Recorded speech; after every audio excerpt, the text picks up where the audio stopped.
ବନ୍ଧୁମାନେ ଆଜିର କଥା ଆରମ୍ଭ କରିବା ଏକ କାହାଣୀରୁ। ଯଦି କାହାଣୀଟି ଆପଣମାନଙ୍କୁ ଭଲ ଲାଗେ ତେବେ ଭିଡ଼ିଓଟିକୁ ନିଶ୍ଚୟ ଲାଇକ୍ କରି ଚ୍ୟାନେଲଟିକୁ ସବସ୍କ୍ରାଇବ୍ କରିଦେବେ। ତେବେ ବନ୍ଧୁମାନେ ଆଜିର କାହାଣୀଟି ରୀମା ଆଉ ରଞ୍ଜନ। ରୀମା ଦେଖିବାକୁ ବହୁତ ସୁନ୍ଦର। କଲେଜରେ ତାକୁ ବିୟୁଟି କୁଇନ୍ କହନ୍ତି। ସିଏ ତା ଲାଇଫ୍ରେ ବହୁତ ଖୁସି ଥାଏ। ବାପା ମାଆଙ୍କ ସ୍ୱପ୍ନକୁ ସାକାର କରିବା ହିଁ ତାର ଗୋଟିଏ ମାତ୍ର ସ୍ୱପ୍ନ ଥାଏ। ପାଠରେ, ଶାଳୀନତାରେ ଏବଂ ଝିଅ ହିସାବରେ ସେ ବହୁତ ଭଲ ଥିଲା।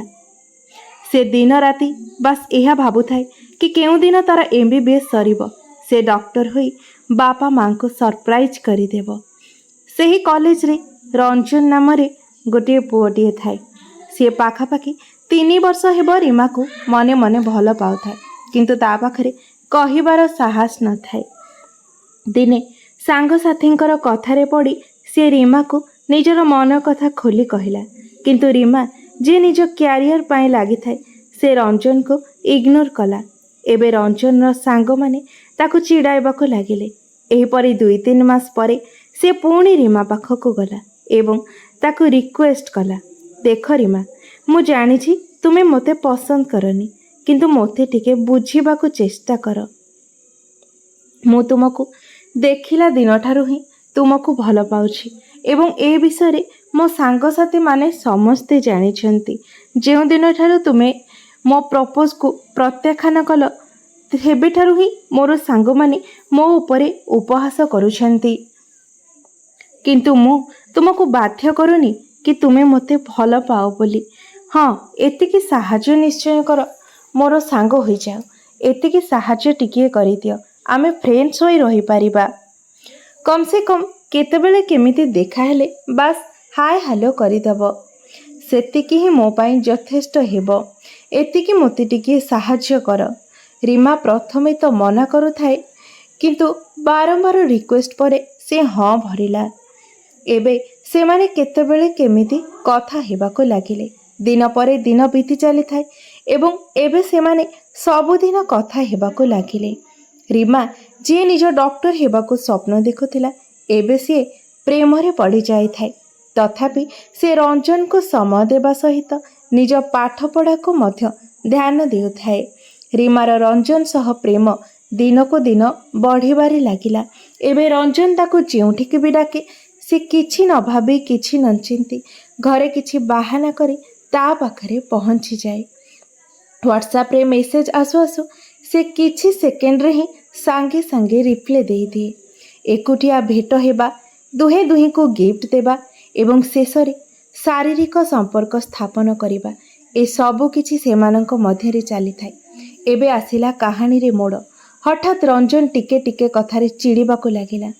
ଟିକେ ଟିକେ କଥାରେ ରୀମାକୁ ଛାଡ଼ି ଦେବାର ଧମକ ଦେବାକୁ ଲାଗିଲା। ରୀମା ସବୁ ସହିଯାଉଥାଏ, କିନ୍ତୁ ରୀମା ଯେବେ ଏହା ଅନୁଭବ କଲା କି ରଞ୍ଜନ ଏବେ ତାକୁ ଆଭଏଡ଼ କରୁଛି, ତାକୁ ଇଗ୍ନୋର କରୁଛି, ହ୍ୱାଟ୍ସଆପ୍ରେ ମେସେଜ୍ ସେଣ୍ଡ କରି ଡେରିରେ ରିପ୍ଲାଏ ଦେଉଛି, ତାକୁ ଆଗ ଭଳି ଆଉ ସେ ସମୟ ଦେଉନାହିଁ, ସେ ବୁଝିବାକୁ ଚେଷ୍ଟା କଲା କି ପ୍ରକୃତରେ ରଞ୍ଜନର କ'ଣ ହୋଇଛି। ଦିନେ ରଞ୍ଜନର ମୋବାଇଲ ପାଖରେ ଥିଲାବେଳେ ସେ କିଛି କଲ୍ ରେକର୍ଡ଼ିଂସ୍ ଏବଂ କିଛି ଫଟୋ ଦେଖି ଏହା ଜାଣିପାରିଲା ଯେ ତାଠାରୁ ଜଣେ ସୁନ୍ଦର ଏବଂ ଧନୀ ଝିଅ ସହିତ ଏବେ ରଞ୍ଜନ ଡେଟ୍ରେ ଅଛି। ସେ ଏବେ ତାକୁ ହିଁ ସମୟ ଦେଉଛି। ରୀମାର ପାଦ ତଳୁ ଯେମିତି ମାଟି ଖସିଗଲା ପରି ଲାଗିଲା। ଏବେ ସେ ସମ୍ପୂର୍ଣ୍ଣ ଡିପ୍ରେସନକୁ ଚାଲିଗଲା। ଏଥିପାଇଁ ନୁହେଁ କି ରଞ୍ଜନ ତାକୁ ଧୋକା ଦେଲା, ଏଥିପାଇଁ କାରଣ ସେ ରଞ୍ଜନକୁ ଭଲ ପାଇ ବାପା ମାଆଙ୍କର ସ୍ୱପ୍ନକୁ ଭାଙ୍ଗି ଦେଇଥିଲା। ସେ ରଞ୍ଜନକୁ ଭଲ ପାଇ ନିଜର କ୍ୟାରିୟରକୁ ଇଗ୍ନୋର କରିଦେଲା। ସେ ଏହା ଜାଣି ଯାଇଥାଏ, ସବୁ ପରୀକ୍ଷାରେ 95% ପ୍ଲସ୍ରେ ଯିଏ ପାସ୍ କରୁଥିଲା, ସେ ଆଜି ପାସ୍ ହେବ କି ଫେଲ୍ ହେବ ତାହା ତା ପାଇଁ ପ୍ରଶ୍ନବାଚୀ ହୋଇଯାଇଥିଲା। ସେ ଜାଣିନଥିଲା ଏହାପରେ ତାର କ'ଣ ହେବ। ଏହା କୌଣସି କାଳ୍ପନିକ କାହାଣୀ ନୁହେଁ ବନ୍ଧୁମାନେ, ଏହା କଟକରେ ଘଟିଥିବା ଗୋଟିଏ ସତ କାହାଣୀ। ଯେଉଁ ଝିଅ ଶେଷରେ ଗୋଟିଏ ଚରମ ନିଷ୍ପତ୍ତି ନେଇ ଆଜି ଆଉ ଆମ ଦୁନିଆରେ ନାହିଁ, ଆମ ସହିତ ନାହିଁ। ଆପଣ ଯଦି ଝିଅଟିଏ ହୋଇଥାନ୍ତି ତେବେ ନିଜକୁ ରୀମା ଭାବନ୍ତୁ, ଆଉ ଯଦି ଆପଣ ଗୋଟେ ପୁଅ ତେବେ ରୀମାର ଭୂମିକାରେ କୌଣସି ପୁଅର ନାଁ ଦେଇ ଆପଣ ନିଜକୁ ଭାବନ୍ତୁ। ଏମିତି ଆଜିକାଲି ବହୁତ ମାତ୍ରାରେ ଘଟୁଛି। କିଏ ପଶ୍ଚାତାପର ନିଆଁରେ ଜଳୁଛି ତ ଆଉ କିଏ ଆକୁ ଗୋଟିଏ ଖରାପ ସ୍ୱପ୍ନ ଭାବି ଭୁଲି ଯାଉଛି, ତେବେ ମୋ ମତରେ ଦ୍ୱିତୀୟଟି ଠିକ୍। ଏବେ ବି ସମୟ ଅଛି। ଯାହା ଘଟିଗଲା ତାକୁ ଭୁଲିଯାଇ ନୂଆ କରି ପୁଣି ବଞ୍ଚିବା। ଏଥିରୁ ଆମେ କ'ଣ ଶିଖିଲେ? କାହା ପଛରେ ପଡ଼ି ପାଗଳ ହେବା ଆଉ ନିଜ ଲକ୍ଷ୍ୟ ପାଇଁ ପାଗଳ ହେବା, ଏଥିରେ ବହୁତ ଫରକ ଅଛି। ଏହି ଫରକ ଯେତେ ଜଲ୍ଦି ବୁଝିଯିବ ତୁମ ପାଇଁ ସେତେ ଲାଭଦାୟକ ଫଳପ୍ରଦ ହେବ। କାହାକୁ ସମୟ ଦେବା ଭୁଲ ନୁହେଁ, କିନ୍ତୁ କାହା ପାଇଁ ନିଜର ସମୟକୁ ବର୍ବାଦ କରିଦେବା ନିଶ୍ଚୟ ଭୁଲ ହୋଇଥାଏ। ଆପଣ ନିଜକୁ ଧ୍ୟାନ ଦିଅନ୍ତୁ। ଦିନ ଆସିବ ଆପଣଙ୍କର ଧ୍ୟାନ ଆକର୍ଷଣ କରିବାକୁ ସମସ୍ତେ ଚାହିଁ ରହିଥିବେ। ତୁମେ ସମସ୍ତଙ୍କ ପାଇଁ ବଞ୍ଚିପାରିବ, କିନ୍ତୁ ତା ପୂର୍ବରୁ ନିଜକୁ ସେତିକି ଯୋଗ୍ୟ ବନାଅ ଯେମିତି ସମସ୍ତେ ତୁମ ପାଇଁ ବଞ୍ଚିବେ।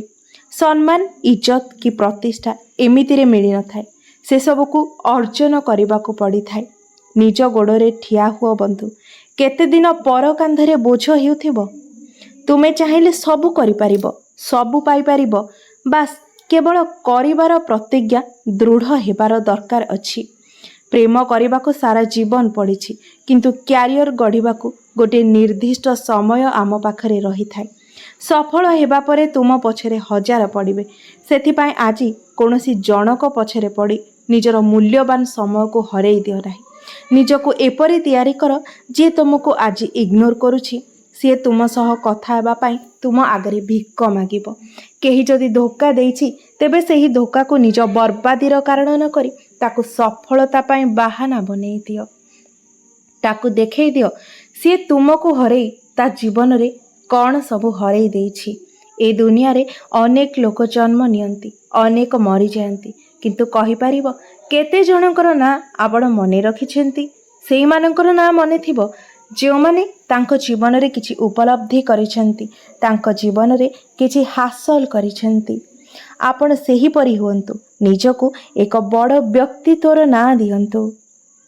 ଆପଣ ନିଜକୁ ଏପରି ବନାନ୍ତୁ ଯେପରି ଆପଣଙ୍କର ଗାଁ ଲୋକ ଆପଣଙ୍କୁ ଦେଖି ନିଜ ପିଲାକୁ ଶିଖାଇବେ, ପୁଅରେ ହବୁ ଯଦି ତା ଭଳି ହୋଇକି ଦେଖା। ଖାଇବା, ପିଇବା, ନିଜର ନିତ୍ୟକର୍ମ କରିବା, ଏହା ଜୀବନ ନୁହେଁ। ଏମିତି ଜୀବନ ତ ପଶୁମାନେ ବି ଚିନ୍ଥାନ୍ତି। ତ ତୁମ ଭିତରେ ଆଉ ପଶୁ ଭିତରେ ଫରକ କ'ଣ ରହିଲା? ତୁମେ ମଣିଷ, ମଣିଷ ହୋଇକି ବଞ୍ଚିବା ଶିଖ। ନିଜର ଲକ୍ଷ୍ୟ ତିଆରି କର। ସେହି ଲକ୍ଷ୍ୟ ପାଇଁ ନିଜ ଜୀବନକୁ ଲଗେଇ ଦିଅ। ସଂଘର୍ଷ ହିଁ ଜୀବନ। ବିନା ସଂଘର୍ଷରେ ଜୀବନ କେବେ ବି ସଫଳ ହୁଏ ନା। ଯଦି ଆଜି ବୁଝିଗଲ ତେବେ ଠିକ୍ ଅଛି, ଆଉ ଯଦି ବୁଝିକି ବି ଅବହେଳା କଲ ତେବେ ତୁମର କାଲିକୁ କେହି ବି ବଞ୍ଚାଇ ପାରିବେ ନାହିଁ।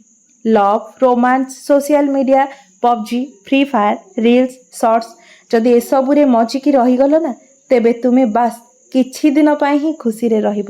ଆଉ ଯଦି ଏସବୁରୁ ବାହାରି ନିଜକୁ ଗଢ଼ିବାରେ ମଜି ରହିବ, ତେବେ ଦିନ ଆସିବ ତୁମେ ଅନ୍ୟକୁ ନୁହେଁ ବରଂ ସମସ୍ତେ ତୁମକୁ ଗୁଗୁଲରେ ସର୍ଚ୍ଚ କରିବେ ତୁମ ବିଷୟରେ ଜାଣିବା ପାଇଁ।